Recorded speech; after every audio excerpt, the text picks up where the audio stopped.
लोकभिरामं रणरङ्गधीरं राजीवनेत्रं रघुवंशनाथं कारुण्यरूपं करुणाकरं त्वं श्रीरामचन्द्रं शरणं प्रपद्ये। मनोजवं मारुततुल्यवेगं जितेन्द्रियं बुद्धिमतां वरिष्ठं वातात्मजं वानरयोद्धमुख्यं श्रीरामदूतं शरणं प्रपद्ये। श्री श्री सीतारामचन्द्राय नमः। श्री गुरुभ्यो नमः। नीलाचलनिवासाय नित्याय परमात्मने बलभद्रा सुभद्राभ्यां जगन्नाथाय ते नमः। जगदानन्दकन्दाय प्रणतहर्तहराय च नीलाचलनिवासाय जगन्नाथाय ते नमः। ॐ श्री श्री बलभद्राय नमः। श्री सुभद्रा दिव्यै नमः। श्री श्री जगन्नाथाय ते नमः। ध्यानार्थाय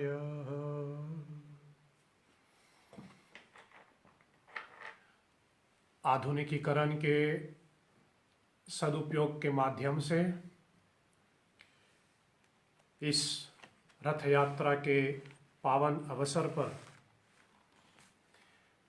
इस माध्यम से चल रही इस श्री राम कथा की 7वीं रात्रि में आप हमारे साथ पुनः एक बार फिर जुड़े हुए हैं। इसके लिए हम आप सबों के प्रति आभार है, आप सबों को धन्यवाद समर्पित करता हूँ। आप सबों को नमन, आप सबों को प्रणाम। जय श्री हरि। भगवान श्री जगन्नाथ जी को केंद्र में रख करके रथ यात्रा के उपलक्ष्य में परम पूज्यपाद गोस्वामी तुलसीदास जी द्वारा रचित श्री रामचरितमानस एवं अन्य ग्रंथों को आधार बना करके कुछ गुरु कृपा से यथा समझ यथा समय भगवान जगन्नाथ को केंद्र में रख करके यह सात्विक और तात्विक चर्चा हम लोग कर रहे हैं। थोड़ा बहुत जो मेरे समझ में और जो हमारे शास्त्रों में वर्णन किया है, इनके माध्यम से भगवान जगन्नाथ जी को हम दर्शन कर रहे हैं और थोड़ी उनकी लीला, उनकी चरित्र को समझने की प्रयास कर रहे हैं। चलिए आज की प्रसंग को आरंभ करते हुए आगे बढ़ें। कल की कथा को विराम दे करके हमने आपको बताया कि किस प्रकार भगवान जगन्नाथ जी की मूर्ति का जो जो अर्थ निकाला जा सकता है, जो भी उसके पीछे जो भी एक रहस्य हो सकता है, ये मैंने कल आपके सामने रखा।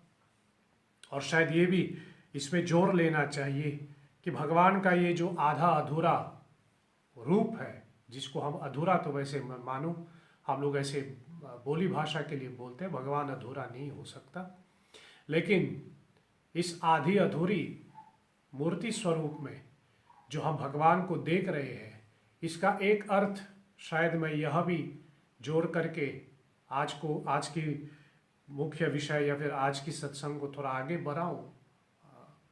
इसमें यह भी जोड़ना चाहूँगा कि भगवान की ये रूप का एक अर्थ ये निकाला जा सकता है कि परमात्मा भगवान जिसको हम कहते हैं, हम उसको किसी भी रूप में पूज सकते हैं, किसी भी रूप में आप उनकी आराधना कर सकते हैं। चाहे विग्रह के रूप में, शब्द मैं सिर्फ प्रयोग कर रहा हूं ताकि समझ में आए, लेकिन this is not the exact translation. Statue जिसको लोग कहते हैं, भगवान की आइडल। सनातन धर्म आइडल वर्शिप की बात नहीं करते। हम लोग आइडल वर्शिप नहीं, आइडियल वर्शिप करते हैं। आइडियल मतलब जो सबसे श्रेष्ठ। आइडल वर्शिप हमारे यहाँ नहीं होता। लेकिन समझने के लिए फिर मैं कहूँ, जिसको हम विग्रह रूप कहते हैं, मूर्ति रूप कहते हैं, इसको कुछ हद तक समझने के लिए हम लोग शब्द प्रयोग कर रहे हैं, स्टैचू या फिर भगवान का एक आइडल। लेकिन भगवान का कोई आइडल नहीं है, वो तो आइडियल है। तो आप भगवान को किसी रूप में भी पूज सकते हैं, चाहे एक मूर्ति के रूप में, मतलब एक विग्रह के रूप में, चाहे हम एक मात्र पत्थर के रूप में पूजते हैं, जैसे शिवलिंग है, शालिग्राम है, जो मात्र एक पत्थर के रूप में दिखता है और हम उनकी पूजा करते हैं। मूर्ति के रूप में पूजे जाते हैं, पत्थर के रूप में पूजे जाते हैं, पेड़ पौधे के रूप में पूजे जाते हैं। उनको हम किसी नदी के रूप में भी पूजते हैं, गंगा जी नदी है, यमुना नदी। भगवान को हम नदी के रूप में भी पूजते हैं, पत्थर, पेड़ पौधे, नदी। कभी कभी पशुओं के रूप में भी हम पूजते हैं। कभी कभी लोग बंदर देख लेता है तो सीधा दिमाग में आ जाते हैं श्री हनुमान जी, नाग देख लेता है तो महादेव याद आ जावे। तो उनको हम पशु पक्षी के रूप में भी पूजते हैं, इंसान के रूप में भी पूजते हैं, और कुछ जैसे है कहे हमारे कल्पना से भी ऊपर के रूप में भी हम पूजते हैं। ऐसे रूप को भी हम पूज लेता है जिसकी हम लोग कभी कल्पना कर भी नहीं सकते। और इसके ऊपर बार बार मैं यही उदाहरण देता हूं, भगवान श्री नरसिम्हा का, जो मनुष्य की कल्पना से परे है, बियॉन्ड आवर इमेजिनेशन, जो हम सोच भी नहीं सकते ऐसा रूप। तो परमात्मा को हम किसी भी रूप में पूज सकते हैं, कोई भी रूप वो ले सकता है। अथवा शायद मैं ऐसा कहूं कि वह कोई भी रूप ले सकता है और उनका कोई रूप है भी नहीं। इसलिए हम लोगों का एक आकार है, हम लोगों का एक रूप है, इसलिए हम इसमें सीमित रहता है। कल भी मैंने थोड़ी चर्चा की थी। परमात्मा किसी रूप, किसी आकार, किसी फिगर जैसे कहे उसमें से सीमित नहीं है, किसी भी रूप में आ सकता है। कभी आधा अधूरा रूप में भी हम उसकी पूजा करते हैं। ये जगन्नाथ जी की मूर्ति है जो दिखने में आधा अधूरा है। तो परमात्मा को आप किसी भी रूप में पूज सकते हैं। इसी कारण हेतु भगवान समय समय पे जैसे भागवत गीता में भी घोषणा हुई, श्री रामचरितमानस में भी तुलसीदास जी ने लिखा, जब जब होई धर्म के हानि तब तब प्रभु धरे विविध शरीरा हरहु सज्जन पीरा। गोस्वामी जी कहते हैं विविध शरीरा। भगवान अनेक अनेक रूप धारण कर लेता है और अनेक ऐसे फॉर्म के सामने वो हमारे सामने प्रकट हो जाते हैं।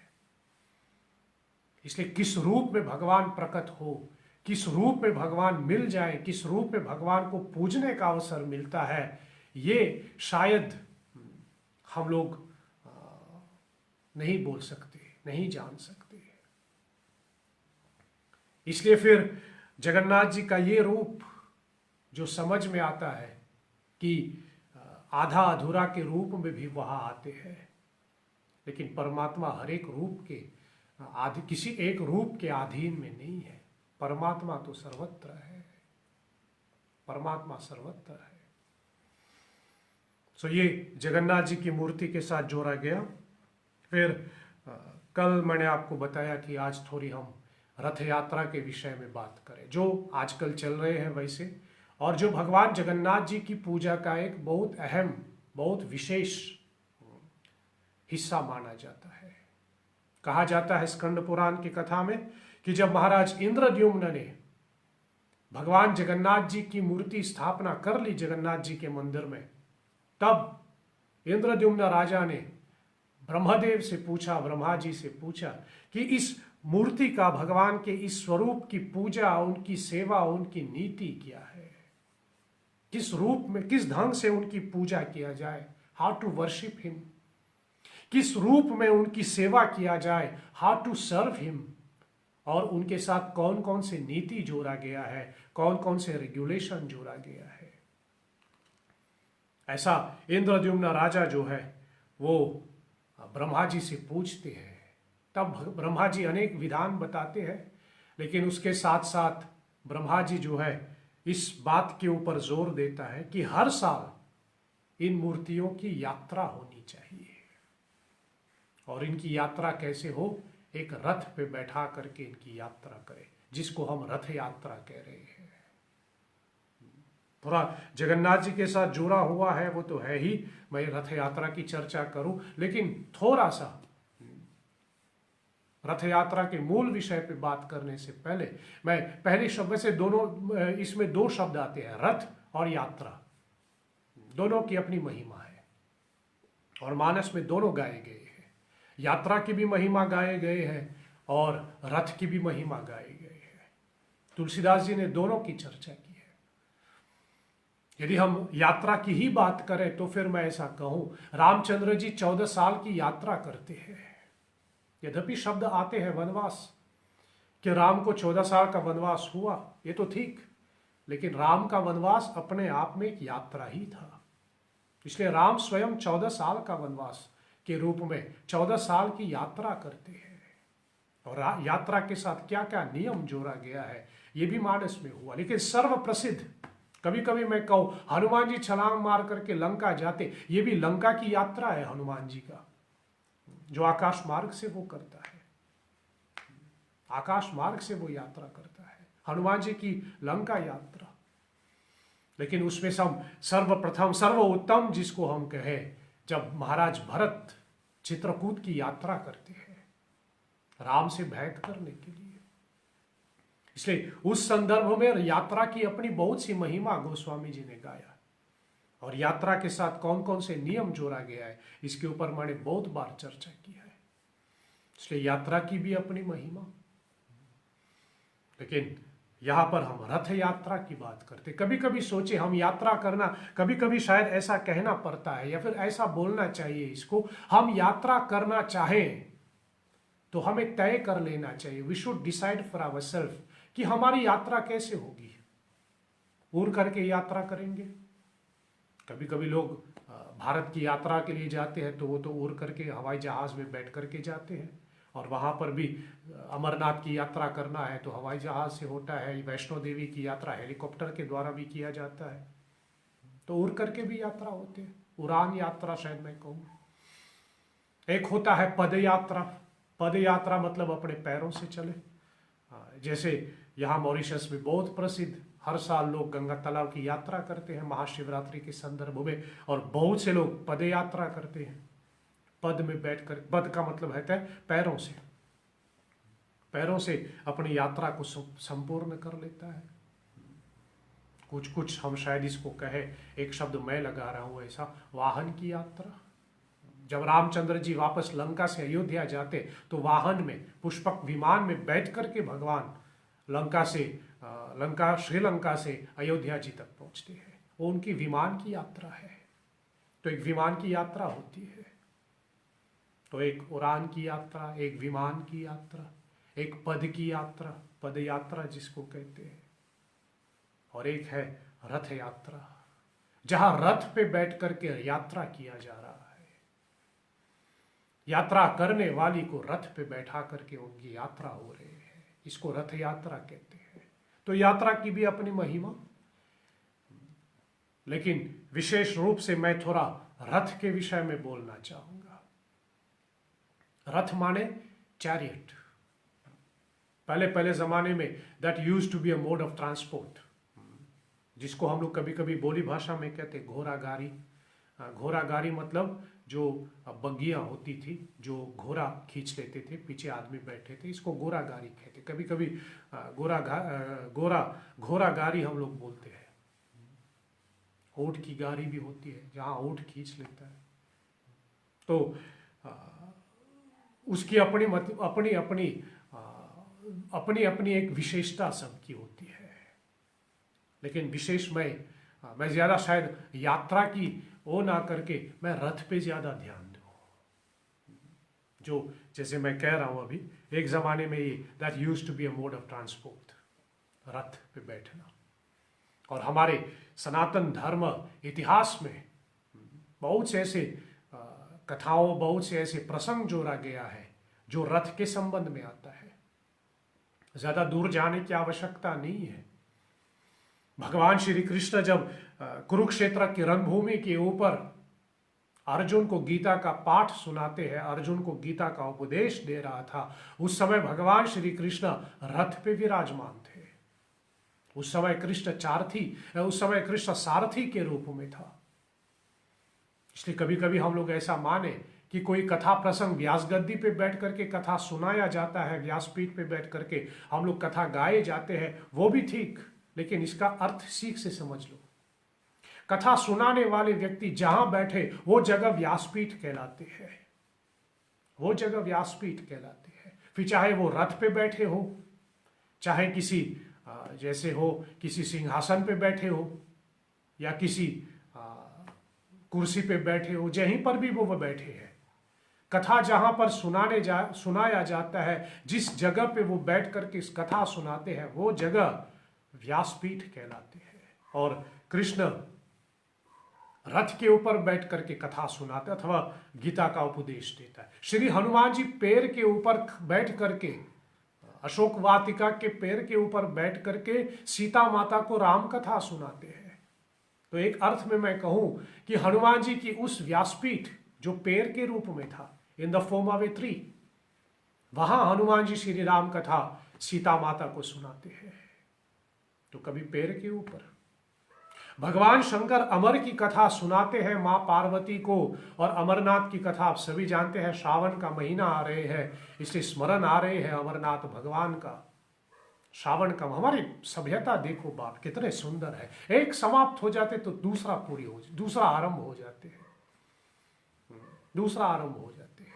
अभी जगन्नाथ यात्रा पूरी हो जाएगी तो हम लोग सीधा 1 महीने की श्रावण मास की यात्रा आरंभ करेंगे।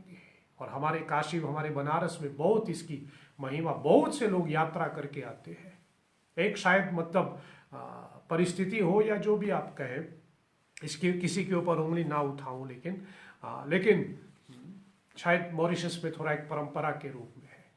भारत में और मॉरिशस में एक फर्क ये आ जाते हैं, शिवरात्रि के लिए, महाशिवरात्रि के लिए कोई यात्रा नहीं होती है भारत में। मतलब कोई जाकर के यात्रा का ऐसा महाशिवरात्रि के विधान में नहीं है। सब अपने अपने मंदिरों में, कोई ज्योतिर्लिंग के पास, जहीं पर भी हो, महाशिवरात्रि मनाते हैं।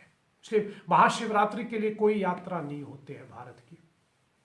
और यात्रा हो मतलब कांवर लेकर के यात्रा करना है तो वो श्रावण मास में होता है, श्रावण मास की यात्रा। लेकिन मॉरिशस में थोड़ा इसका विपरीत है, यहाँ हम लोग महाशिवरात्रि के लिए यात्रा करते हैं और श्रावण मास के लिए नहीं होता।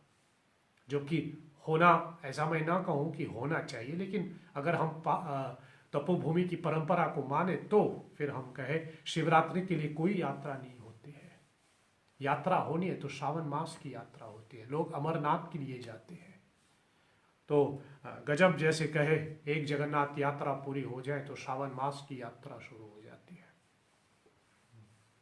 तो यात्रा की बड़ी महिमा गाए गए हमारे शास्त्रों में, मैं इसकी चर्चा कर रहा हूँ। तो रथ यात्रा मतलब रथ पे बैठ करके यात्रा करना। और व्यास गद्दी जहाँ पर कथा सुनाया जाता है, जहाँ पर वे बैठे, वो व्यासपीठ कहलाते हैं। फिर चाहे रथ के ऊपर बैठे गए हो, पेड़ के ऊपर बैठा गया, महादेव तो अमरनाथ की गुफा में, तो ये चर्चा कर रहा था, भगवान शंकर पार्वती माता को लेकर के अमर की कथा सुनाने के लिए अमरनाथ की गुफा में ले जाते हैं। मतलब गुफा के अंदर उसने व्यासपीठ को निर्मित किया हुआ है।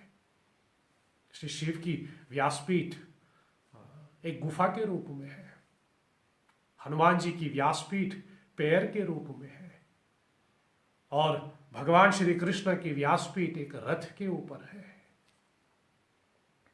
तो ऐसे ऐसे महिमा गाए गए हैं। लेकिन कहा गया, मैं कहना चाहता हूं ये कि भगवान ने, श्री कृष्ण भगवान ने गीता का उपदेश दिया तो रथ पे बैठ करके उपदेश दिया है।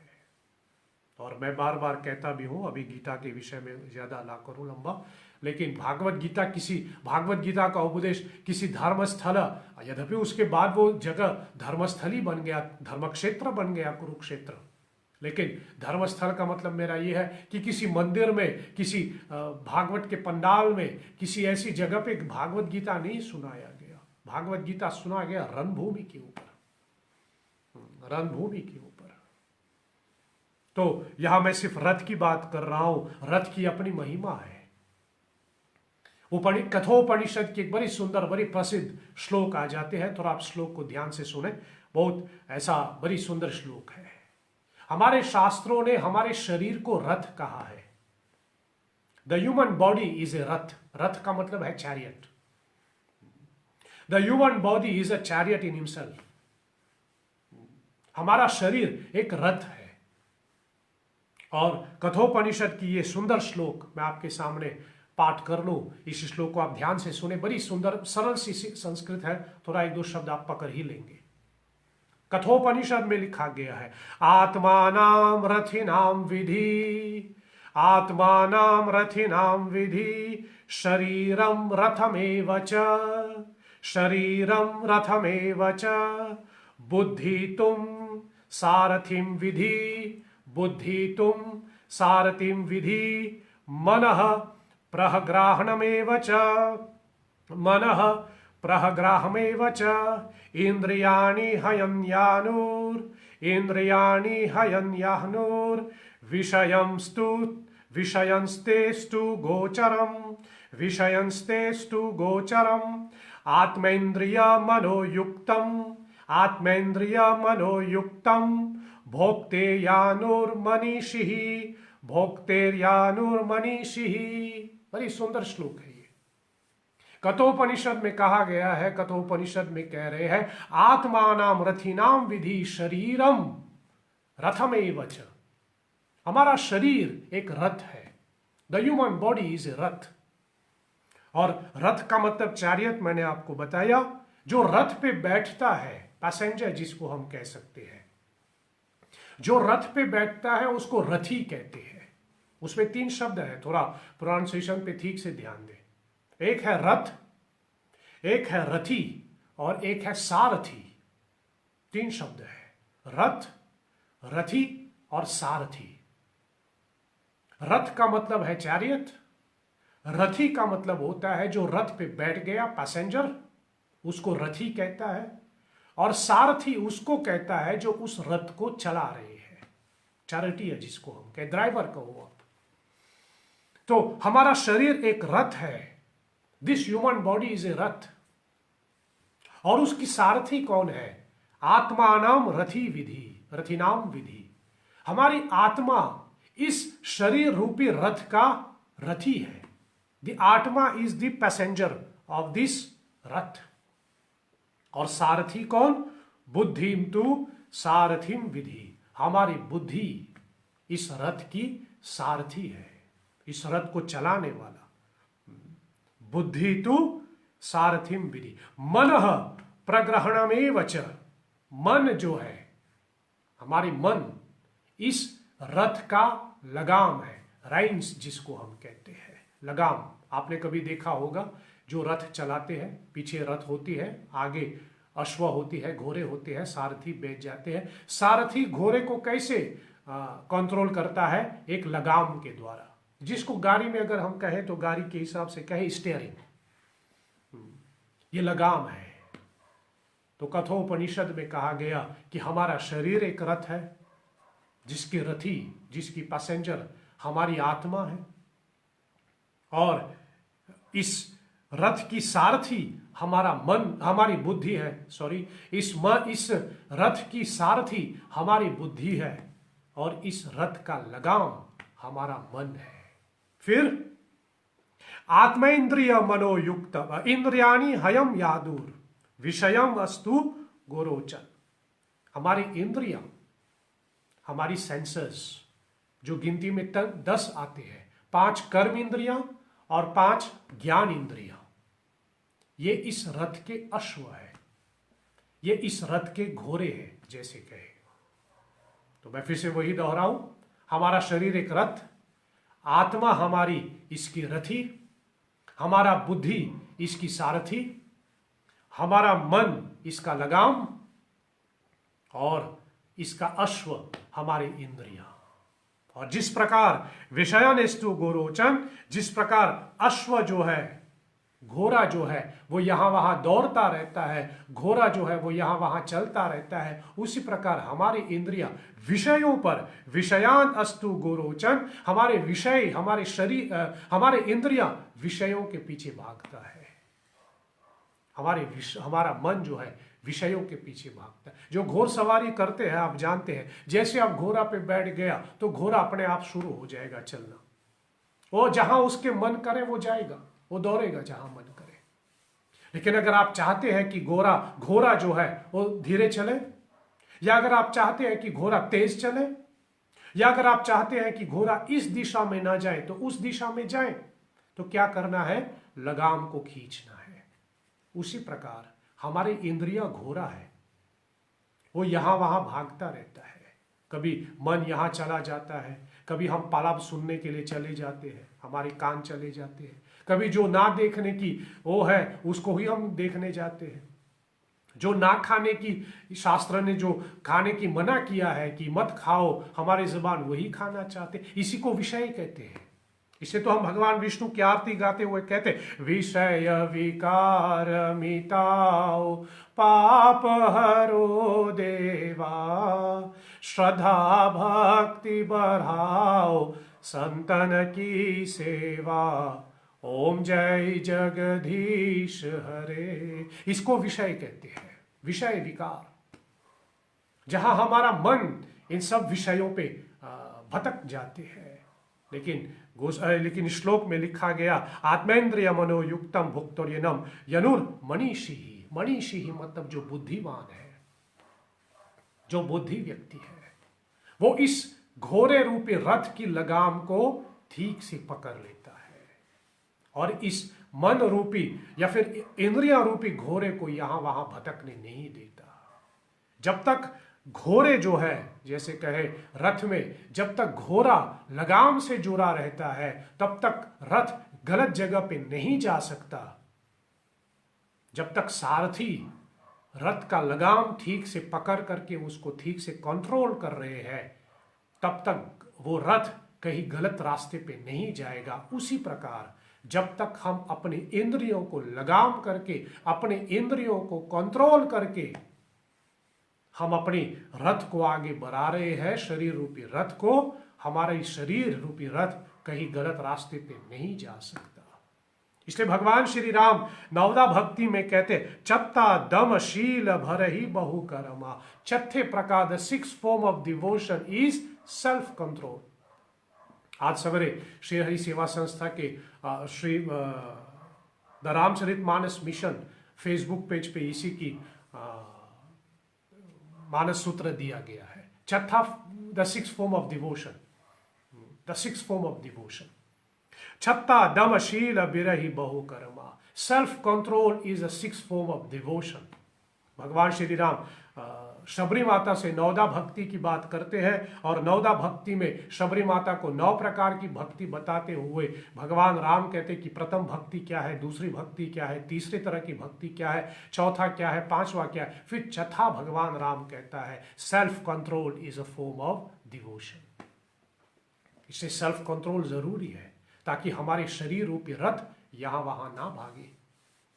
इसलिए कहा गया है इस उपनिषद, कठोपनिषद का जो ये श्लोक, कि हमारा शरीर एक रथ है और आत्मा रथी। आप जानते ही है, थोड़ा इसको ऐसा मतलब थोड़ा समझा करके हम लोग ऐसा कहे, जब आप किसी बस में बैठ गया या गाड़ी में बैठ गया, जो ड्राइवर चला रहे हैं, तो आप आराम से बैठते हैं, जहां ड्राइवर लेके जाते हैं वहीं जाना पड़ता है। उसी प्रकार हमारी आत्मा जो इस शरीर में रथी बन करके, पैसेंजर बन करके इस रथ में निवास कर रहे, जहां हम इस रथ को लेके जा रहे, हमारी आत्मा भी वहीं जाता है, हमारी आत्मा भी वहीं जाता है। इसलिए फिर हमारा शरीर रूपी रथ को सही जगह पे लेके जाना है, और सही जगह तब चले जब हम अपनी इंद्रियों को कंट्रोल कर सके, सेल्फ कंट्रोल जिसको हम कहें। और शायद मैं ऐसा इसमें जोड़ दूं, यदि सेल्फ कंट्रोल नहीं है, ध्यान देना, जो अपने इंद्रियों को कंट्रोल नहीं कर सकता, काम, क्रोध, लोभ, मोह, अहंकार, इन सब चीजों को कंट्रोल नहीं कर सकता, अगर आप अपने क्रोध को कंट्रोल नहीं कर सकते, अपने काम को कंट्रोल नहीं कर सकते, अपने क्रोध को कंट्रोल नहीं कर सकते, अपनी लोभ, अपनी मोह, इन सब चीजों को आप कंट्रोल नहीं कर सकते, तो तीन चीजें हो जाएगा जीवन में। एक तो आपकी जीवन डिसऑर्गेनाइज्ड हो जाएगा, then you will have a very disorganized life. जो अपने इंद्रियों को कंट्रोल ना करे, उनके जीवन बहुत डिसऑर्गेनाइज्ड हो जाएगा, उल्टा पुल्टा जैसे कहे जीवन। दूसरा, फिर जीवन इनडिसिप्लिन हो जाएगा, इनडिसिप्लिन लाइफ, जिसमें कोई नियम नहीं, कोई डिसिप्लिन, कोई अनुशासन नहीं। और तीसरा, जैसे हम लोग कहें कि जो जीवन से पाते हो, whatever you have, you enjoy, whatever you gain from life, you will not be able to enjoy it. मैं इस पक्ष पे खड़ा नहीं हूं, मैं इस पक्ष को नहीं मानता हूं कि भगवान ने किसी को कुछ नहीं दिया। कितने बार लोग कभी कभी विलाप करते हैं, कितने बार कभी कभी लोग दुखी होकर के बोलते हैं कि भगवान ने मुझे कुछ नहीं दिया। ऐसा कदापि हो ही नहीं सकता, कदापि नहीं हो सकता। भगवान किसी को कुछ ना दे, ऐसा हो ही नहीं सकता। लेकिन क्या होता है, भगवान ने सबको दिया है, सबको सब कुछ दिया हुआ है बराबर। Everyone has been given everything whatever he deserves by the supreme eternal being. सब भगवान ने सबको दिया है। लेकिन जब हम अपनी इंद्रियों को काबू नहीं कर सकते, जब हम अपनी क्रोध को काबू नहीं कर सकते, अपनी लोभ, अपनी अहंकार को काबू नहीं कर सकते, तो जो भगवान ने दिया उसको हम एंजॉय नहीं कर सकते। ठीक, एक छोटी सी उदाहरण मैं बहुत संक्षेप में देकर के आगे बढ़ूं। मान लो भगवान ने किसी को कुछ फायदा करवाया, मतलब कुछ धन का फायदा करवाया, कुछ पैसा मिला आपको, परमात्मा की कृपा से धन की प्राप्ति हुई, लेकिन वो व्यक्ति अपनी लोभ को कंट्रोल नहीं कर सकता। ही कैनॉट कंट्रोल हिज ग्रीडीनेस। उसकी ग्रीडीनेस कंट्रोल में नहीं है, वो हमेशा लोभी रहता है। तो ऐसा लोभी व्यक्ति को जो थोड़ा सा धन मिला, तो वो क्या कहेगा कि इसको बचा के रखो, इसी को मैं लेकर के फिर बाद में इन्वेस्ट करूंगा ताकि मुझे ज्यादा पैसा मिलेगा। तो उसको वो बचा के रखते हैं, उस पैसे का प्रयोग नहीं करते, जैसे कहे उसका फायदा नहीं उठाते, उसको बचा लेता है। उसको री इन्वेस्ट करने से पहले मान लो वो व्यक्ति की मृत्यु हो जाती है, तो जो भगवान ने थोड़ा दिया है उसका एंजॉय किया नहीं। क्यों? क्योंकि वो अपने क्रोध को कंट्रोल, अपनी लोभ को कंट्रोल नहीं कर पाया। इसलिए if you don't have self control, you will not be able to enjoy whatever the Lord has given you or whatever you have obtained from the Supreme Person. जो आदमी अपने क्रोध को काबू नहीं कर सकता, उनके आसपास जो है वो उसका फायदा नहीं उठा सकता। He cannot enjoy that, क्योंकि वो क्रोधी है, वो क्रोधी है। इसलिए ये विषय बड़ी सुंदर है, इसके ऊपर और लंबा बोलने को मन करता है कि सेल्फ कंट्रोल, दम जिसको हम कहते हैं, अपने सेल्फ कंट्रोल, अपनी मतलब अपनी इच्छाओं पे, अपनी इंद्रियों पे काबू करने से हम जीवन का मजा ले सकते हैं, जीवन का आनंद ले सकते हैं। इसलिए यदि हम इनको कंट्रोल ना करें, if there is no self control, you will not be able to enjoy life. एक तो इनडिसिप्लिन तो आएगा ही, बाकी वो तो वही है। जो इनडिसिप्लिन है वो जीवन का आनंद कैसे ले सकता है, जीवन का आनंद कैसे ले। दो डिसऑर्गेनाइज लाइफ, डिसऑर्गेनाइज लाइफ का मतलब क्या, आज मैं ये करूं फिर कहने मैं ये ना करके वो करूं, वो करके फिर वो कहे, फिर मतलब ऐसा भटकते रहोगे, ये नहीं तो वो नहीं तो वो, फिर आपने मजा ही नहीं लिया कभी किसी चीज का। तो इसलिए there should be self control. और कैसे होगा? जब हम अपनी लगाम, जैसे हो इस श्लोक के आधार पे, हम अपनी इंद्रियों रूपी अश्व को सही लगाम में पकड़े। ये तो कठोपनिषद की श्लोक है, लेकिन रामचरितमानस की लंका कांड की दोहा 80 पर, दोहा number 80 of the Ramcharitmanas, Tulsidas ji के शब्द में, वहां रामचंद्र जी ने भी विभीषण से अपने शरीर रूपी रथ के विषय में बात किया है। थोड़ा संक्षेप में कहूं, जब महाराज रावण के साथ भगवान राम युद्ध करने जा रहा था, तो उस समय महाराज रावण रथ पे बैठा था और भगवान राम पैदल थे। देख करके विभीषण के मन में मोह उत्पन्न हो गया। रावण रथी बिरथ रघुनाथा, रावण रथ पे बैठे हैं और रावण रथ पे बैठे थे और राम बिना रथी के, मतलब बिना बिरथ रघुनाथा, बिना रथ के है। देख करके विभीषण के मन को थोड़ा सा ग्लानि हुआ और वो राम से कहता है कि भगवान ये मतलब नाइंसाफी है, रावण तो रथ पे बैठे हैं और आप पैदल, ये बराबर की युद्ध नहीं हुआ।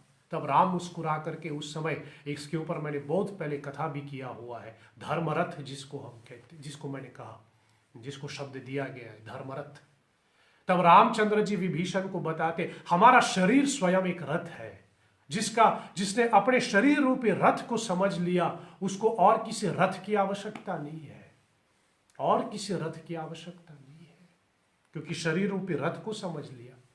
और वहां पर तुलसीदास जी ने लिखा हुआ है, बाकी जो मैंने आपको बताया कि आत्मा रथी है, फिर शरीर रथ है, फिर बुद्धि सारथी, ये भी सही है, लेकिन तुलसीदास जी उसको और थोड़ा खींच करके हुए कहते, हमारी शरीर रूपी रथ के दो पहिए हैं, एक शौर्य और एक धैर्य, एक शौर्य और एक धैर्य। शौर्य मतलब थोड़ा हिम्मत और धैर्य मतलब पेशेंस। और आप जानते हैं यदि किसी रथ के दो पहिया बिगड़ जाए ना तो रथ टूट ही जाएगा। इसलिए धैर्य और शौर्य ये जीवन रूपी रथ का, हमारे शरीर रूपी रथ की दो पहिया है। जीवन में धैर्य होना चाहिए और शौर्य होना चाहिए, थोड़ी सी हिम्मत करो। मैंने पहले भी निवेदन किया हुआ था, शायद जब थोड़ी ये कोरोना वायरस ज़्यादा चल रहा था तो मतलब हमारे देश में, तो उस समय मैंने कहा था, हमारे पुकार के बाद हम भगवान की प्रार्थना करते हैं, पहले हम भगवान को पुकारते हैं। हमारे शास्त्र का ये नियम है, मानस के आधार पे हम कहें, पहले हम भगवान को पुकारते हैं, पुकारने के बाद भगवान की प्रार्थना करते हैं। जैसे सिर्फ उदाहरण के लिए मैं कहूं, किसी के घर पे हम जाते हैं भिक्षा मांगने के लिए, तो हम दरवाजे पे खड़ा होकर के पूछते, आवाज देते, भिक्षाम देहि, माए कुछ भीख मिलेगा, हम पुकार रहे हैं। फिर उस घर से कोई व्यक्ति वापस बाहर आ जाते हैं, फिर हम उनसे प्रार्थना करते हैं कि माए मैं थोड़ा भीख मांग रहा हूं, कुछ भिक्षा मिलेगा। हमने प्रार्थना किया, तो वो व्यक्ति क्या करता है, अपने घर में चले जाते हैं भिक्षा देने के लिए, कुछ जो भी देना है अपने घर से लेके। जब तक वो व्यक्ति घर गया भिक्षा लाने के लिए, हम भिक्षु क्या करते हैं, वहां पर प्रतीक्षा करते हैं। और कुछ होता भी है कि वो उसको पुकार ले, वो आ जाते हैं बाहर, आप उनसे मैं भीख मांग लूँ, फिर वो कहे ठीक है, वो अंदर जाते हैं लेने के लिए, फिर वो कभी वापस बाहर ही आती नहीं। तब समझ लेना चाहिए कि आपकी प्रार्थना सफल नहीं, कुछ देने वाला तो है नहीं, वहां से हो तो हमारी भगवान की जो भक्ति है उसी क्रम से होता है। हम पहले भगवान को पुकारते हैं, फिर परमात्मा को पुकारने के बाद जब हमारे मन में हमने उसका अनुभव किया है, भगवान हमारे मन में प्रकट हुए, तो हम प्रार्थना करते हैं। और प्रार्थना के बाद क्या है, पुकार के बाद प्रार्थना, प्रार्थना के बाद प्रतीक्षा होती है। एक प्रतीक्षा होनी चाहिए, और वही प्रतीक्षा को हम धैर्य कहते हैं, वही प्रतीक्षा को धैर्य कहते हैं। सो जीवन में धैर्य होना चाहिए, पेशेंस होना चाहिए, कि आज ये करूं, फिर हुआ नहीं तो छोड़ दो, दूसरा पकड़ो, हुआ नहीं तो उसको छोड़ो, तीसरे पकड़ो, हुआ नहीं तो उसको छोड़ो। ये धैर्य, अगर धैर्य है ही नहीं तो आगे कभी नहीं बढ़ पाओगे। तो रामचरितमानस में कहा गया, शौर्य और धैर्य इस शरीर रूपी रथ के दो पहिया है। और मानस में तो इस रथ की ध्वजा की भी बात हुई है। हमारा ये शरीर रूपी रथ कैसा चल रहे हैं, रामचरितमानस में कहता है, सत्यशील और सदाचार, ये इस रथ का ध्वजा है, मतलब इस रथ का रास्ता है। ये हमें सत्य के मार्ग पे चलना है, हमें शीलता के मार्ग पे चलना है, और हमें जैसे कहे हमें सदाचार के मार्ग पे चलना है। यदि मार्ग हमारा सत्य है, यदि मार्ग हमारा सदाचार है, सदाचार मतलब कोड ऑफ एथिक, यदि हमारा मार्ग सत्य है, यदि हमारा मार्ग सदाचार है, और यदि हमारा मार्ग शीलता है, तो हम जरूर मंजिल तक पहुंच ही जाएगा। इसलिए इस रथ को कहाँ चलाना है, मानस कहता है सत्य के राह पे चलाओ, सदाचार के राह पे चलाओ, और सत्य के मार्ग पे चलाओ, सदाचार के मार्ग पे चलाओ, शीलता के मार्ग पे चलाओ। और मानस में इस घोड़े का भी थोड़ी बड़ी सुंदर वर्णन किया है। कभी समय मिले तो आप पूरा पढ़ लेना, रामचरितमानस की दोहा लंका कांड की दोहा नंबर 80, जहां हमारे शरीर रूपी रथ की चर्चा हुई। तो इन शॉर्ट मैं ये कहना चाहता हूं, आपको समझना चाहिए, लेकिन एक फर्क आ जाती है दोनों में। ये कह करके फिर मैं थोड़ा आगे बढ़ूं। कठोपनिषद की ये जो मंत्र मैंने आपके सामने रखा, तो कठोपनिषद कहता है कि हमारे शरीर रूपी रथ की सारथी वह राम नाम, वह हमारे शरीर रूपी रथ की सारथी बुद्धि है। कठोपनिषद कहता है बुद्धि हमारे शरीर रूपी रथ की सारथी है। लेकिन रामचरितमानस में तुलसी कहता है हमारी शरीर रूपी सारथी राम नाम है। हमारे शरीर को कौन चला रहे हैं? राम नाम चला रहे हैं।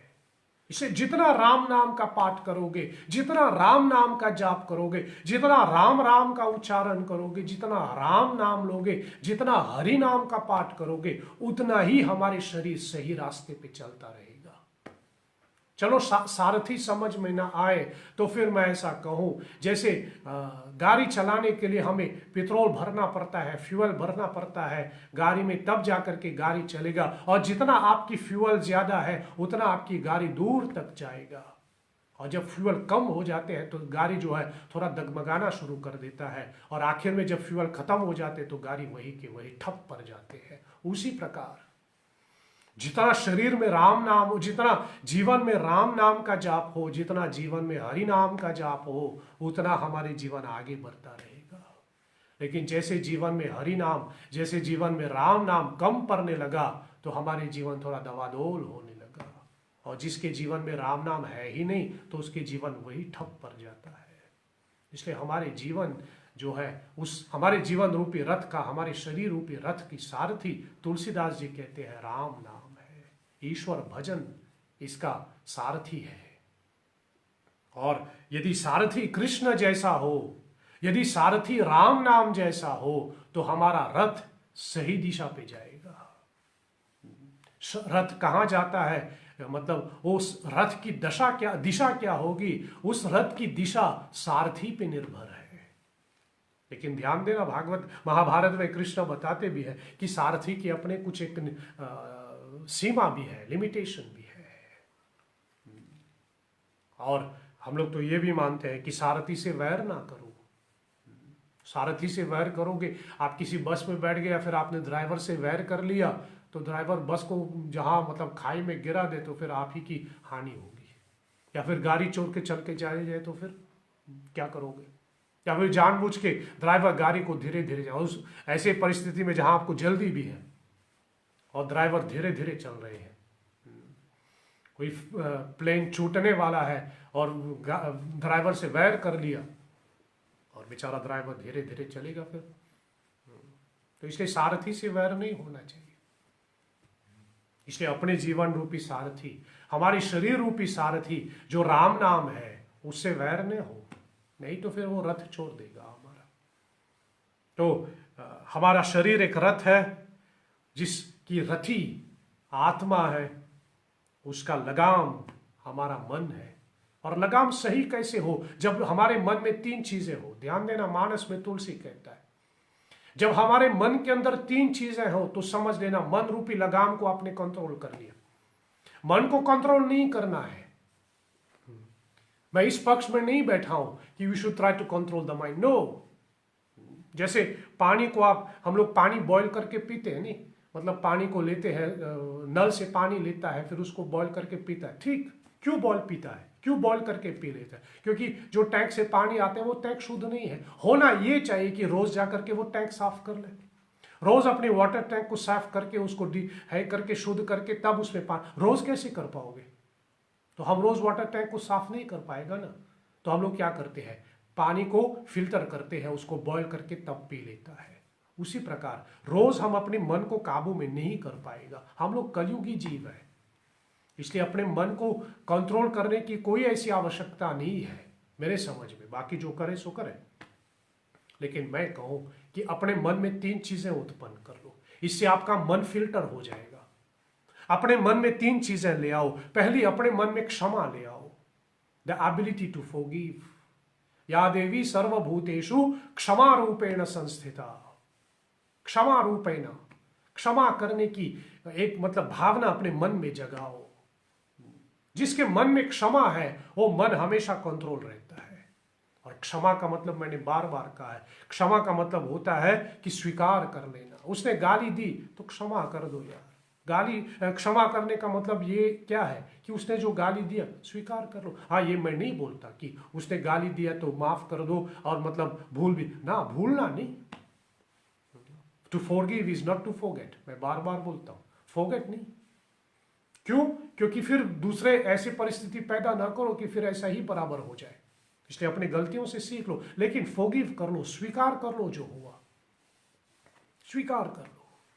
अपने मन में क्षमा ले आओ, अपने मन में दया ले आओ, अपने मन में दया भाव उत्पन्न कर लो, अपने मन में दया उत्पन्न कर लेना। इससे हमारे मन हमेशा कंट्रोल में रहेगा।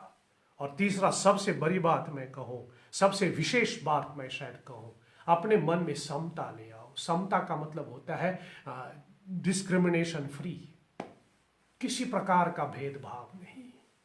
बस अपने मन में सबको एक समान समझ लो, समता भाव। जिसके मन में समता आ गई, जिसके मन में whose mind is discrimination free, वो मन हमेशा कंट्रोल में रहता है। फिर वो मन सताते नहीं है। हमारे मन सताते क्यों है? क्योंकि हम भेदभाव में बैठ गया, ये मेरा है वो मेरा नहीं, उसने मेरा अपमान किया, उसने मेरा वो किया, उसने मुझे गाली दी, उसने ये किया। ये मतलब अनेक प्रकार की हम लोग ये सब चीजें लेके चलते हैं। लेकिन जिनका मन समता हो, ठीक है, गाली दिया तो गीता में कृष्ण कहता है, भी बुरा भागवत गीता के अंदर ना जाओ लंबा, लेकिन कृष्ण कहता है, बड़ी सुंदर श्लोक है गीता का, शीतोषण सुख दुख मान अपमान, मान और अपमान में दोनों में एक बराबर रहो। इसको क्षमता कहते हैं, इसको क्षमा कहती है, क्षमा कहती है, इसको दया कहती है इसी को, और समता इसी को कहते हैं। चलो गाली दिया तो दिया, कुछ क्षण के लिए क्रोध हो गया, कुछ क्षण के लिए मनमुटाव हो गया, ठीक है, बस भूल जाओ उसको। हाँ, भूल जाने का मतलब मेरा वो निकाल लो अब इसको, लेकिन अब जिंदगी भर उसी के साथ बैठे रहो, तभी तो मन विचलित रहेगा, तभी तो मन विचलित रहेगा। Then you will never be able to control the mind. लेकिन समता ले आओ। चलो गाली दिया, ठीक है, बस थोड़ा सा मैं बार बार बोलते आ रहा हूँ, अभी सोशल डिस्टेंसिंग हो रहे हैं ना, अभी एक प्रामाणिक डिस्टेंस मेंटेन कर लो, ताकि ऐसा कोई परिस्थिति ना हो कि दूसरी बार वो हमको फिर गाली दे। बस थोड़ा एक दूरी, लेकिन उसने गाली दिया, स्वीकार कर लो, क्षमा कर दो, खत्म कर दो बात को, तब जाकर के हमारा मन कंट्रोल में रहता है।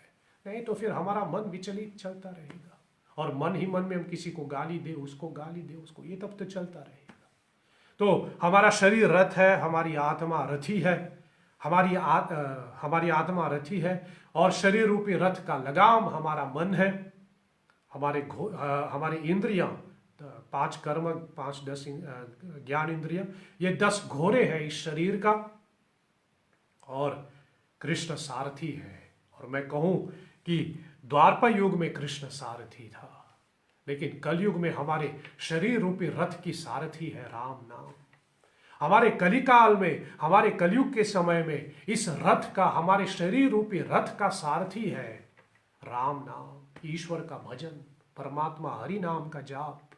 ये हमारे इस रथ रूपी, हमारे शरीर रूपी रथ की सारथी है। तो भगवान जगन्नाथ जी की रथ यात्रा हो रहे हैं, और जगन्नाथ जी की रथ यात्रा का अपना भी एक महिमा है कि उस रथ को चलाने वाला सारथी भक्त है बाप। यद्यपि रथ बनाया जाता तो उसमें घोड़े आदि दिया गया है, वो तो ठीक है, लेकिन वो तो बनाया गया। लेकिन भगवान जगन्नाथ जी की जब यात्रा निकलते हैं, भगवान जगन्नाथ जी की जब रथ यात्रा होते हैं, उस रथ को खींचने वाला, उस रथ को आगे चलाने वाला भगवान के भक्त है। और धन्य मानते हैं हम जिनको कभी भगवान जगन्नाथ जी के रथ को थोड़ा खींचने का अवसर मिलता है, उस जैसे कहे रस्सी को खींचने का अवसर मिले, और भगवान जगन्नाथ जी को आगे यात्रा करने का अवसर मिलता है, अवसर मिला, उनकी यात्रा करने का, उनको यात्रा करवाने का अवसर प्राप्त होता है। तो हमारे शरीर रूपी रथ की सारथी तो हमारे कलिकाल के लिए, हमारे शरीर रूपी रथ की सारथी तो भगवान राम नाम है हमारे कलिकाल के लिए। कृष्ण भगवान उस जमाने में, कृष्ण भगवान मतलब द्वापर युग की वो रथ की बात जो हम लोग कर रहे हैं भागवत गीता का, वहां सारथी कृष्ण था। और कलयुग में सारथी राम नाम है और भगवान जगन्नाथ जी के रथ की सारथी भक्त है। देखो भगवान कितने करुणा के सागर है, कितने करुणा के सागर है। हाँ, जगन्नाथाष्टकम का जो पाठ हम लोग कर रहे हैं ना, तो उसमें कल भी मैंने बताया, दया सिंदूर बंधु, कितने दिनों के बंधु है ये। जहां भगवान रथ पे विराजमान है और अपने भक्तों से कहता है कि आप सारथी बन जाओ और मुझे आगे यात्रा करवाओ। तो भगवान जगन्नाथ जी के रथ की सारथी है भक्तगण, जो उसके रथ को खींच लेता है। और जगन्नाथ यात्रा इसलिए होती है, मतलब एक तो मैंने आपको प्रारंभ में बताया कि ब्रह्मा जी ने वरदान दिए, ब्रह्मा जी ने बताया कि जगन्नाथ जी की पूजा विधि का एक अर्थ, पूजा विधि का एक हिस्सा है, एक तो प्रसाद पाना, दूसरा हर साल रथ पे बैठा करके इनकी यात्रा करवाना। और मात्र भगवान जगन्नाथ जी ऐसा है, मात्र भगवान जगन्नाथ जी की मूर्ति को हर साल विदाउट एक्सेप्शन, हर साल उसी विग्रह को, उसी मूर्ति को रथ पे बैठा करके इनकी यात्रा करवाई जाती है। हम लोग कभी कभी मंदिरों में स्थापना करते हैं भगवान जी की मूर्ति का, तो नीचे उसके सामने उसकी विग्रह होता है। यदि राधा कृष्ण का हो तो उसके सामने छोटा सा वही मूर्ति का रेप्लिका जैसे कहे। कभी यात्रा करवाना है, कभी वो अभिषेक करवाना है विशेष का कोई, तो वो छोटी मूर्ति पे होता है। वो बड़ा मूर्ति को बाहर नहीं निकाला जा सकता, वो वैसे भी तो सील किया जाता है, उसको हम लोग बाहर घुमाने के लिए नहीं ले जा सकते। जब कोई मंदिर के पथोत्सव हो या जो भी विशेष दिन हो, शिवरात्रि हो के, तब उसको बाहर तो नहीं, लेकिन जो नीचे वाला वो विग्रह होता है मूर्ति के सामने, इसलिए मंदिरों में आप देखें हर एक मंदिर का एक नियम होता है ऐसा कि जो विग्रह है, जो मूर्ति है भगवान का, उसी मूर्ति के छोटे आकार में उसके विग्रह के रूप में छोटा सा रेप्लिका जैसे हम लोग कहते हैं, उसके सामने रखा जाता है, ताकि जब यात्रा करना हो, जुलूस करना है, शोभा यात्रा हो या जो भी हो, तो वो छोटे वाला मूर्ति बाहर जा करके यात्रा करके वापस आ जाते हैं। लेकिन भगवान जगन्नाथ जी के साथ ऐसा नहीं। जगन्नाथ जी के मंदिर में स्वयं भगवान जगन्नाथ की उन्हीं भव्य मूर्तियों को, उन्हीं बड़े से मूर्तियों को रथ पे बैठा करके भक्तों द्वारा उनकी यात्रा किया जाता है। इसलिए हम लोग इस जगन्नाथ यात्रा की, ये जो रथ है, रथ यात्रा का जो पर्व है, इसको विशेष मानते हैं। द यूनिकनेस ऑफ दिस रथ यात्रा वो यह है कि वही विग्रह जो मंदिर में पूजे जाते हैं, उसी को उठा करके रथ पे बैठा करके उनकी यात्रा होती है।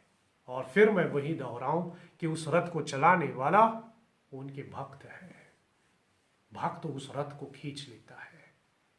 ये जगन्नाथ यात्रा की एक विशेष बात है। दूसरी बात इसके साथ ये भी जोड़ दो, फिर हम अंत में तुलसी की चौपाइयों का पाठ करके विराम लेंगे। दूसरे में जोड़ दूं कि जगन्नाथ यात्रा की एक कारण के पीछे, मतलब इसके पीछे एक कारण ये भी है कि कभी 5000 वर्ष पहले भगवान श्री कृष्ण द्वारका से कुरुक्षेत्र की यात्रा किए थे रथ पे बैठ करके। द्वारका से कुरुक्षेत्र भगवान कृष्ण रथ पे बैठ करके गए। उसी यात्रा के सम्मान में आज तक जगन्नाथपुरी में रथ यात्रा का आयोजन होता है। उसी रथ को सम्मानित करते हुए आज भी जगन्नाथ यात्रा होती है, रथ यात्रा होती है। और हर साल तीनों अलग अलग, जगन्नाथ जी का अपना रथ, बलराम जी का अपना रथ, सुभद्रा जी का अपना रथ, तीनों का अपना अपना एक रथ बनाया जाता है। और ऐसे भव्य रथ बनाया जाता है, उसमें ऐसा बताया गया कि उस रथ के ऊपर 18 खंबे लगाया जाए, 18 खंबे लगाया जाता है, 18 पिलर्स उस रथ में, ऐसा उस रथ को ऐसा भव्य रूप से बनाया जाता है। और ऐसे उनके सामने, हर एक रथ के सामने उनके 2 द्वारपाल, 9 ऐसे उनके देवता आदि जो भी है, फिर सामने उनका वो बैठने का स्थान, पूरा भव्य मंदिर का वो भव्य, कहा जाता है कि कम से कम 100 कारीगर लगता है इसकी रथ को बनाने के लिए। और हर साल नया रथ बनाया जाता है। तो भगवान ऐसी यात्रा करते हैं हर साल पुरी में, जगन्नाथपुरी में। और यह रथ का एक अर्थ ये भी है, रथ यात्रा का एक अर्थ ये भी है कि हमारे जीवन की यात्रा जो है वो आगे बढ़ते रहना चाहिए। चले वैती जिसको हम कहते हैं। चलिए हम आज के सत्संग को अंत की ओर लेके चलते हैं।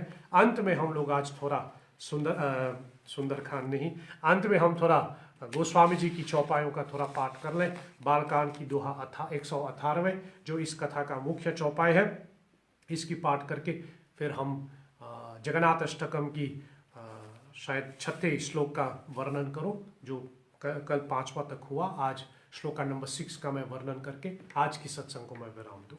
चलिए तुलसीदास जी की चौपायों का एक बारी पाठ कर लें।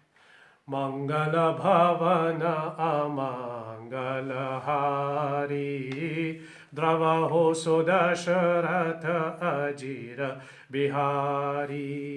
बिनु पद चलई सुनई बिनु काना, कर बिनु करम करई विधि नाना।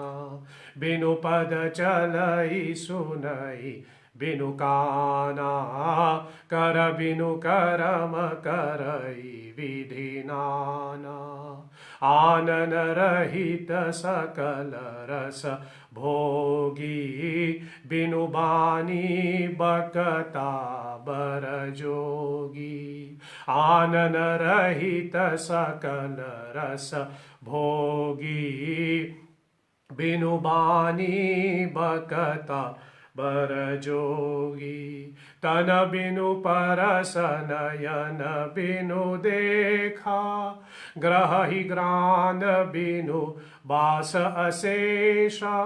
तनु बिनु परस नयन बिनु देखा, ग्रह ही द्राण बिनु बास अशेषा। अस सब भांति अलौकिक करनी, महिमा जासु जाई नहीं बरनी। असी सब भांति अलौकिक करनी, महिमा जासु जाई नहीं बरनी। महिमा जासु जाई नहीं बरनी, महिमा जासु जाई नहीं बरनी। जय जय जगन्नाथ, जय जय जगन्नाथ, जय जय जगन्नाथ। रथ यात्रा के साथ शायद एक अर्थ मैं ये भी जोड़ करके चलूं कि भगवान की जो भी हम पूजा विधि करते हैं, ये मत समझना कि जो पूजा विधि हम लोग करते आ रहे हैं, जिसको हमको आदत है, कल भी मैंने भगवान के रूपों के बारे में यही बताया, जिन पूजा विधि करने की आदत है हमको कि कलश को बैठाओ, पूजा कर लो, ये नैवेद्य आदि चढ़ाओ, स्तुति कर लो, फिर अंत में हवन कर लो, फिर उसके बाद आरती कर लो। ये पूजा करने का एक तरीका है, ऐसा सैकड़ों तरीका है, ऐसा अनेक अनेक अनगिनत ढंग है जो हम भगवान की पूजा कर सकते हैं। और जगन्नाथ जी की पूजा करने का ये विधान कि उसको रथ पे बैठा करके उनके रथ यात्रा कर लो, ये उसकी पूजा का विधान। कहने का मतलब मेरा ये कि हमारे पूजा पाठ का, हमारे सनातन परंपरा का, हमारे सनातन वैदिक परंपरा का सीमित मत करना कि हर एक पूजा में कलश होना चाहिए, हर एक पूजा में यज्ञ होना चाहिए। नहीं, ये एक तरीका है पूजा करने का। यद्यपि सबका अपना अपना नियम होता है, लेकिन इसका मतलब ये नहीं कि भगवान की पूजा केवल ऐसे ही कर सकते हो, ऐसा नहीं है। जब ये कोरोना वायरस के समय ज़्यादा था, जब मंदिर बंद था, बहुत से लोग कह रहे थे हमसे कि अभिषेक में मतलब शिव अभिषेक करने की इच्छा वगैरह वगैरह, तब उस समय भी मैंने वही निवेदन किया। यद्यपि आप मंदिर आते हैं, शिव जी के अभिषेक करते थी, ये एक तरीका है, लेकिन दूसरा तरीका तो ये भी हो सकता है ना कि आप अपने घर में ही बैठे रहे, बस अपने मन के द्वारा, अपने मन के द्वारा मानसिक तौर पे मेंटली आप शिव जी का अभिषेक कर सकते हो।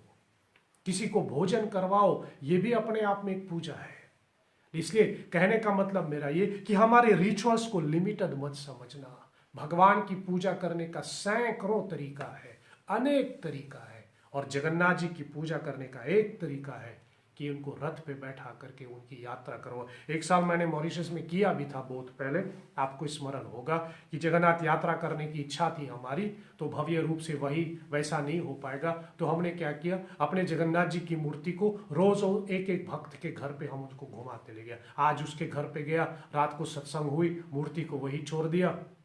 दूसरे दिन वहां से मूर्ति लेकर के किसी अन्य भक्त के यहाँ हम लोग गए, वहां पर सत्संग हुए, रात भर उसको वही छोड़ दिया। तीसरे दिन वहां से निकाल करके किसी और भक्त के घर पर गया, वहां पर सत्संग हुई। फिर ऐसे पूरे 9 दिनों तक पूरी जगन्नाथ की ऐसी इस ढंग से हमने यात्रा करवाई थी। फिर कभी जगन्नाथ जी की इच्छा रही तो फिर ऐसे कभी आयोजन कर सकते हैं कि हम जगन्नाथ जी की मूर्ति का ऐसे ऐसे यात्रा करवा सकते हैं। तो भगवान की पूजा करने का अनेक अनेक तरीका होता है, केवल एक ही तरीका तक सीमित ना रहो। ऐसा जगन्नाथ जी की रथ यात्रा का एक अर्थ है। चलिए श्लोका नंबर 6 जगन्नाथ अष्टकम का मैं थोड़ा पाठ कर लूं। पर ब्रह्मा पीर कुवल यदलोत्फल नयनो निवासी नीलाद्रो निहित चरणोऽनंत शिरसि रसानंदो राधा सरसव पुरालंगिन सुखो जगन्नाथ स्वामी नयन पथगामी भवतु मे। इस जगन्नाथ अष्टकम की श्लोका नंबर 6 में हम लोग ये कह रहे हैं कि भगवान जगन्नाथ परब्रह्मा पीरा कुवल यद फलनयनो, ऐसा भगवान जगन्नाथ जी की जो छवि है, ऐसा भगवान जगन्नाथ जी की परब्रह्म पीर जो परम तत्व पे विराजमान है, ऐसा भगवान जगन्नाथ परम ब्रह्म पीद कुवल दलोत्फल नयनु, जिनकी आंखें खिले हुए फूल के खिले हुए कमल के फूल के जैसा है, जिनकी आंखें खिले हुए कमल के फूल के जैसा, और ऐसा कैसा कमल, नील कमल, ब्लू रंग के कमल जैसा जिनकी आंखें खिले हुए हैं। निवासी नीलाद्रो, जो नीलाद्री पर्वत के ऊपर निवास करते हैं, निवासी नीलाद्रो निहिता चरणों अनंत शिरसी, जिनकी सर के ऊपर, जिनके चरण निहित चरणों अनंत शिरसी, जिनके चरण अनंत शेष भगवान के सर के ऊपर है, जिनके चरण अनंत शेष भगवान के सर के ऊपर विराजमान है, जो भक्ति में लीन है, रसानंदी राधा रस वपुरलंगिन सुखो, जो भगवान कृष्ण के रूप में राधा संग ऐसी भक्ति के रस में डूबा रहता है, जो भगवान श्री कृष्ण के रूप में राधा के साथ रास करता रहता है, ऐसा भगवान जगन्नाथ, जगन्नाथ स्वामी नयन पथगामी भवत तुम्हें, ऐसा भगवान जगन्नाथ मेरे नयन में बस जाएं, ऐसा भगवान जगन्नाथ मेरे आंखों के सामने हमेशा रहे। ये इस चौथे श्लोक का वर्णन 7वां श्लोक में कल बताऊं। आज की सत्संग को मैं यहीं विराम दूं। बस आपको यह भी सूचित करके चलो, शायद मैंने अपने फेसबुक पेज पर पोस्ट भी किया है, बहुत से लोगों ने पढ़ा भी है, खासकर मॉरिशस के हिसाब में कह रहा हूँ। कल से पोर्ट लुइस में हिंदू महासभा के यहाँ, हिंदू महासभा के सीट पर पोर्ट लुइस में, जो पहले हर मंगलवार को हम रामायण सत्संग करते हैं, 12 बजे से शुरू होता है, करीब करीब 12:45 बजे तक चलता है, हर मंगलवार को होता है, लेकिन फिर बीच में कन्फाइनमेंट वगैरह हो गए तो रोकना पड़ा। तो कल से इसको हम लोग प्रारंभ कर रहे हैं 12 बजे। जो लोग पोर्ट लुइस में हैं, जो आते रहते हैं, आप लोग कल से भी मतलब सुचारू रूप से आप आ सकते हैं। और जो वीकली रामायण क्लास चलता है हमारा, वहाँ पर कल से पुनः इसको हम रिज्यूम करेंगे। चलिए, ये कल दिन वाली बात है। फिर कल रात को 8 बजे इसी माध्यम से भगवान जगन्नाथ जी की इस यात्रा की, भगवान जगन्नाथ यात्रा की इस कथा की 8वीं रात्रि की कथा कल चलेगी। आप हमारे साथ जुड़े रहे। कल मैं आपको बलराम और सुभद्रा के बारे में बताऊंगा। जगन्नाथ जी के विषय में काफ़ी कुछ बताया हूँ, फिर बलराम जी और सुभद्रा भी है उसमें, तो कल थोड़ा बलराम जी और सुभद्रा की चरित्र को हम आपके सामने रख करके फिर इस कथा को हम आगे बढ़ाएंगे। आज के प्रसंग को विराम दो। अंत में हम सब मिलकर के कहें, अच्युतम केशवम राम नारायणम कृष्ण दामोदरम वासुदेवम हरिम श्रीधरम माधवम गोपिका वल्लभम श्री जानकी नायकम श्री रामचंद्रम भजे। जय जय जय हनुमान गोसाई, कृपा करो गुरुदेव की नाई। सत्यम शिवम सुंदरम, ओम शांति शांति शांति। ओम श्री श्री सीतारामचंद्रार्पणमस्तु। नमः पार्वती पते। हर हर हर महादेव। आप इतने समय तक मेरे साथ जुड़े रहे हैं, इसके लिए आप सबों को कोटि कोटि धन्यवाद। कल तक आप मुझे इजाज़त दीजिए। आप अपने और अपने परिवार का ख्याल रखें। कल पुनः 8 बजे इस कथा को आगे बढ़ाऊंगा। तब तक आप सबों को धन्यवाद। जय श्री हरि।